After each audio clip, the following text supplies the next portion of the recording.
December 27, 2023. Yeah, I think it's my birthday. No, it's not my birthday. It's the birthday of my lolo, my grandfather from Cebu. Siguro pinanganak siya ng mga 18, kay edad yata ni Rizal eh, 1861 or something. Yeah. So yun ang aking second generation ancestor. Yeah. Mga lolo, pinaka lolo na nakilala ko. Ang pangalan niya ay Juan. Dito ako sa Canada. Yan winter, walang dahon. Eh parang nagluluksa. Yung mga umuulan dito. Nagluluksa dahil malamig. Yan. Naalis yung dahon. Start October. Yan. Walang dahon. Babalik ang dahon April. Yan dito. Ano, parang artificial ang lugar na to eh. Maganda, di ba? Maraming pumupunta dito eh. A lot of people are coming here. Ang problema kasi ano sila? Parang artificial. Pag walang heater, papasok yung zero freezing temperature sa loob ng bahay. So kailangan lahat may heater. I wonder kung paano sila nakasurvive dito. Kung paano sila makasurvive dito noong mga panahon pa noon nung wala pang heater. Siguro kumot-kumot lang sila, no? Kaya yan, maganda din na experience na makapunta sa mga lugar na ganito. Kaya kung saan tayo ipapadpad na ating kapalaran, dadalhin ng ating mga yapak, magpasalamat tayo sa Panginoon. Malamig dito, tinitiis ko lang eh. December 27, 2023. Umuulan, kaya nababasa yung cellphone ko. Di bale, ayan, may takip na aking kamay. Ayan. Yeah. Eh sana nasa mabuting kamay din kayo ngayon. Walang nararamdaman na mga sakit at saka malusog na katawan, makapal ang bulsa. Ayan, pareho sa atin ngayon dito mga 2 o'clock in the afternoon. Diyan sa Philippines mga 2 o'clock in the morning, 28 December. Ayan, kaya yan, tingnan natin doon sa kabila. May mga heater yan. Kasi pag walang heater, hindi ipapasok yung lamig sa labas. So uncomfortable yung tao. Kaya paano na lang kung walang mga amenities na mga ganyan. Pati pagkain, parang karamihan nakikita mo truck na mga galing sa saang lugar, no? Saka from tropical countries yung mga pagkain. Yan. So yung habang we can also share our mga products sa ibang countries. Yan, dito sa kanila. Yan, yun. Lahat dito halos lahat ng tao dito maikot eh. Kung panagayin natin may 40 million sila na tao, probably ang sasakyan dito 40 million din. Yeah. Sa atin sa Pilipinas siguro ang magkakotse yung ewan ko kung makaabot ng 100 million tayo, 100 million, mga 20 million lang siguro sasakyan doon. Kaya ayan. So tulong-tulong lang tayo sa mundo.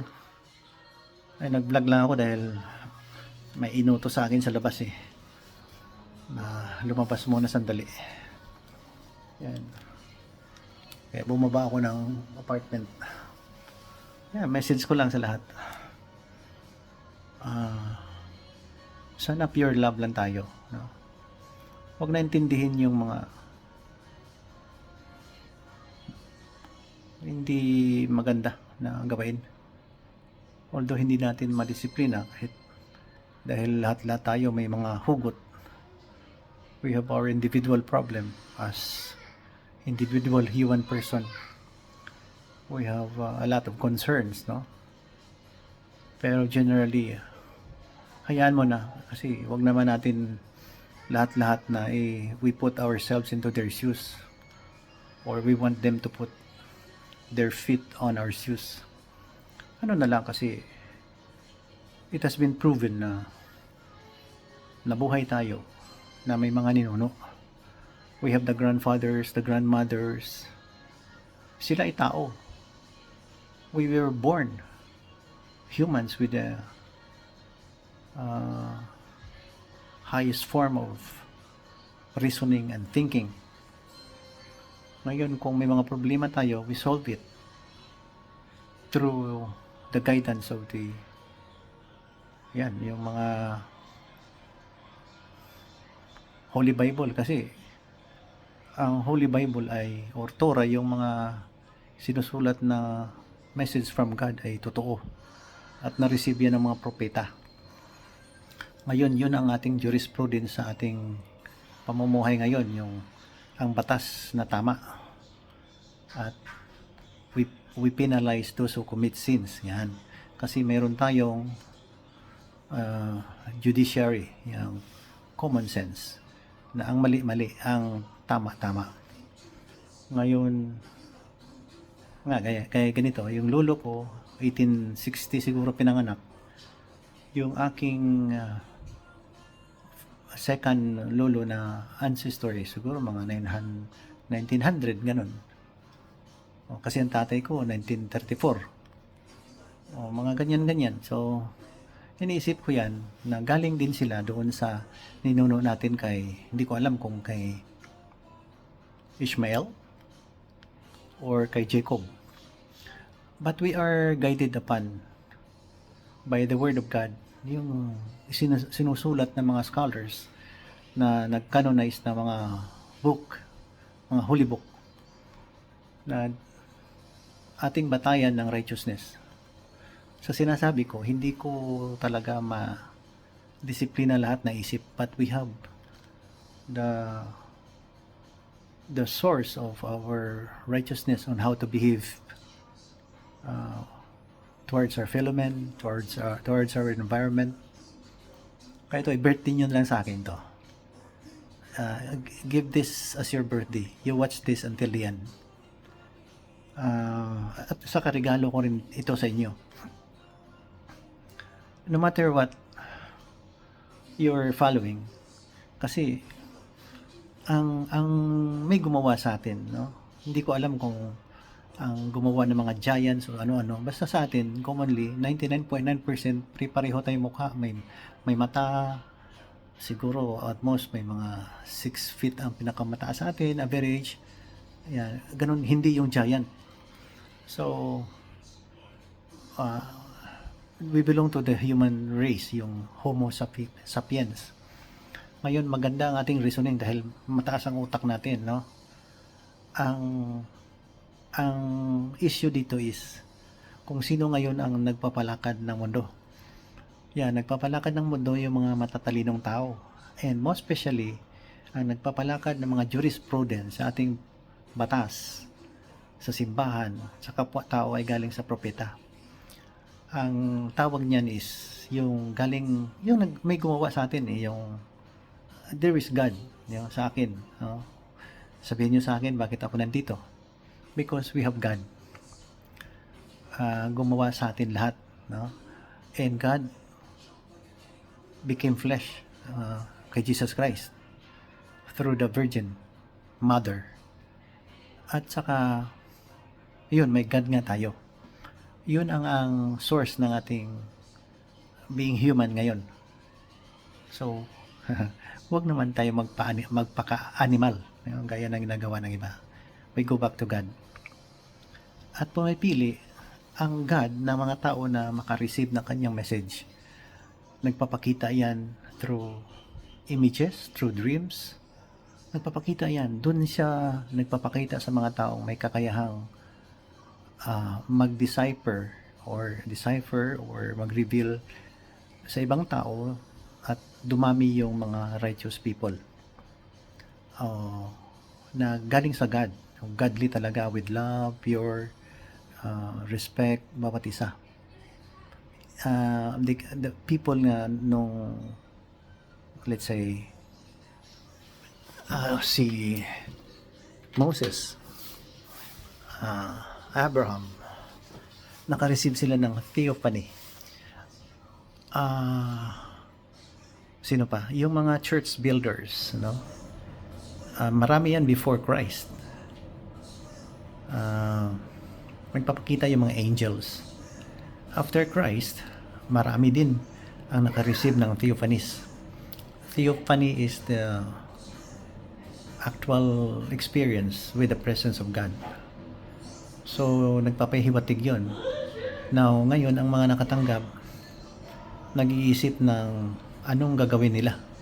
Dahil, wow, nagpakita sa akin ang God. Nagpakita sa akin ang angel. Yung iba, naging hambog, naging boastful, naging self-righteous, self-proclaimed, naging swapang. Ang iba, naging warrior. Yung iba, naging bastos. Konti lang ang tumahimik. Sorry for the term, bastos. Yung iba nagpayaman, yung iba kung ano-anong sinasabi. Because matatalino yun, mga intelligent people yung tumatanggap karamihan ng theophanies of God. Okay? So, may nakatanggap ng theophany somewhere in Saudi Arabia. Ayan, palipad-lipad na siya doon. From Mecca to Medina, papunta naman daw kuno sa Holy Land. Pero sinabayan na lang yun ang history dahil nauna yung Holy Bible, nauna na yun, canonized na yun eh. Tapos yun, yung mga scholars niya, gumagawa na ng mga istorya-istorya na lumipad siya doon, kung ano-ano pa, ascended to heaven. So be it, walang problema. Kaya lang yung naiwan na mga message, parang hindi maganda. May mga nakahalo na hate, killings, beheadings, subjugation yung unfair treatment against women.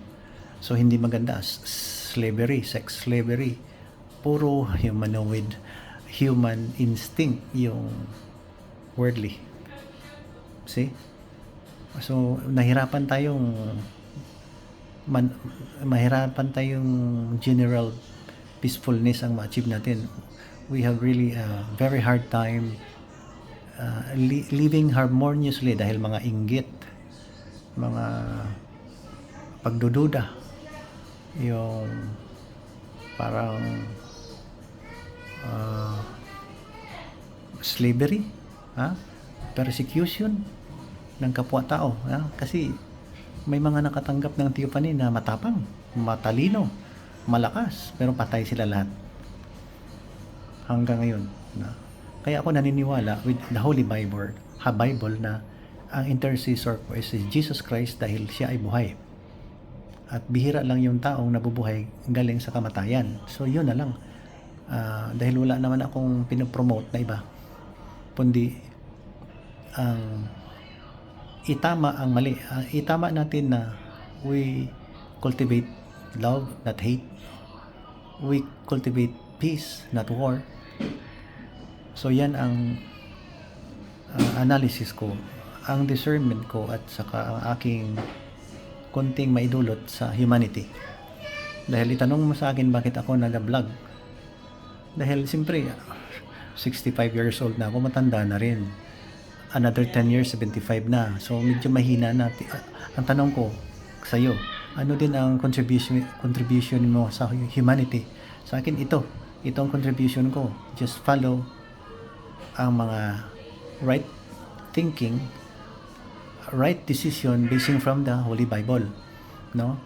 May mga tao dyan na church leaders, sinabi ko, pag nakatanggap ng theophany, ay naging church leaders dahil they are able to build their own empires of kuno with their followers. Yung sino ang mas calm nila, mas calm. And most of them forgot Jesus Christ was the intercessor. Jesus Christ was prophesied as the Messiah. They forget about anything about the holiness of Jesus Christ. At nung bumalik na si Jesus Christ sa langit, sabi niya sa mga disciples, dahil nalulungkot yung kanyang mga disciples, sabi niya, huwag kayong malungkot. May darating dito na will take care of you and will be with you forever. Ngayon, narinig yun ng mga taga-Saudi, ng mga propita ko, no? Uy, yan, sila na daw. Propita nilang piki. Na, ayaw ko, bakit piki yun? Baka hindi rin eh. Yung mga scholars niya sumulat ng kanilang Korean. Holy Korean. Yan, kaya sila na daw, yun. Pero hindi, ang ibig sabihin ni Jesus Christ, aalis siya at papalit ang Holy Spirit na magbabantay sa atin. See? When we pray to the Holy Spirit. Marinig yun ni Jesus Christ at marinig ng God. Kasi isa lang sila yun eh. Isa lang yun, ha? Series of one lang yun, no? Sa isang pindot mo, tatlo. Kaya hinati-hati lang yan. Hindi tatlo ang God. Hindi tatlo ang God. Isa lang. Isa lang, kaya lang. May mga assignment lang. Yung God the Father, may Holy Spirit. Yan. So, hindi tayo mahirapan umintindi. Kailan iba, pilosopo. Yan. Kaya nagkagulo-gulo. Hanggang ngayon, patay dito. Ubusin ng Israelites, ubusin ng Jewish. Patayin ng infidels, mga Christians. Oh my goodness. Wala yan. Galing sa demonyo yan. Huwag kayong maniwala dyan. Kaya regalo nyo sa akin, regalo ko sa inyo ang message na to. Kung sino dyan ang mga Muslims, Islam, kanain mo naman, Islamic terrorist. Ang masama niyan pag may Christian terrorist. Di ba? Mga radical yun. Hindi maganda. Pag mga terrorist, we should be living in peace. Alam niyo dito sa Canada, at saka ibang lugar, may peace of mind ang mga tao. Pumupunta sila dito, naging refugees, kasi hindi repressive ang government dito. Hindi oppressive, hindi repressive. Yan, may mga Sudanese dito, may mga taga-Africa, marami dito. Nag-asylum. Kaya, kayo, tanong ko, gusto niyong mabuhay ng tahimik? Punta ka dun sa Gaza ngayon. Hindi nagkaintindihan. Yung Middle East na iba dyan. Yeah? May mga Iran pa na nagko-consent ng trouble. Yan. May mga narinig tayo supply ng arms. At sabihin ko sa inyo, pag mayroon mga nuclear na puputok ngayon, do you think na mabubuhay ka? Di ba? Kaya tumahimik ka. Itong buhay natin hindi to tatagal, I tell you. Kaya balik ako sa salita ng Diyos galing sa Holy Bible. Naniwala ako kay Hesus Kristo. Nandyan lang siya. Dahil I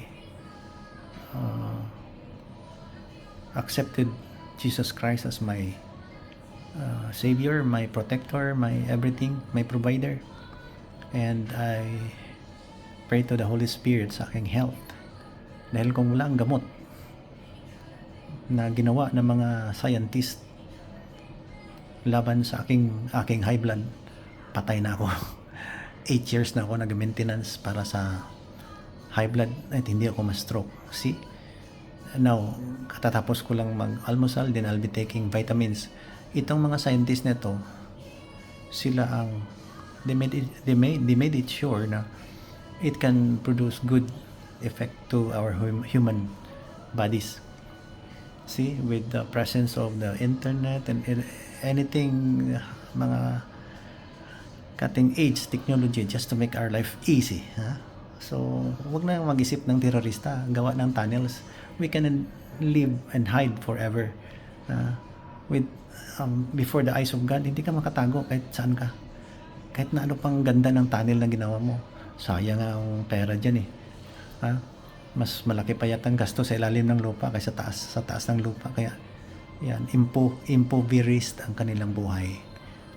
Kung sa Bisaya pa, gidaog-daog sila sa mga nakaposisyon ng mga Hamas na instead na gamitin ng tama doon sa tunnel, sa armas. Kaya we cannot live with that kind of trouble. No. we should be living in peace. Just follow me.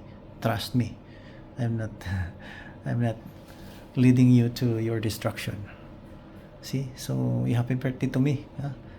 Kaya lang, regard siguro sa mga lolo ko rin. Namimiss ko kung saan ako galing eh. Kaya, sabi ko, ang lola ko, aron may Spanish blood na Osmeña. Tracing back.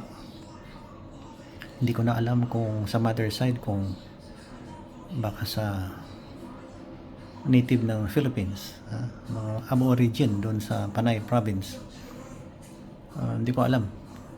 But, sige lang, pasalamat tayo kung anong mukha natin. As long as we are alive, as long as we can still able to praise God, as long as we can still be normal, as long as possible, and then pray that we will not succumb to any accidents or something like a traumatic experience ahead of us. So I pray for your safety. I bless you, and then God will keep you. God turn His face or shine His face on you and be gracious unto you, and turn His face toward you, give you favor and peace, and that's all. So thank you for watching. Love you.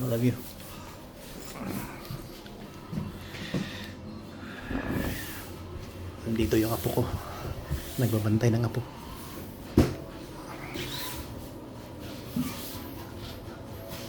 Nakadikit lang yung mukha ko dahil kalat ang bahay. Kalat. Ang daming nakatambak.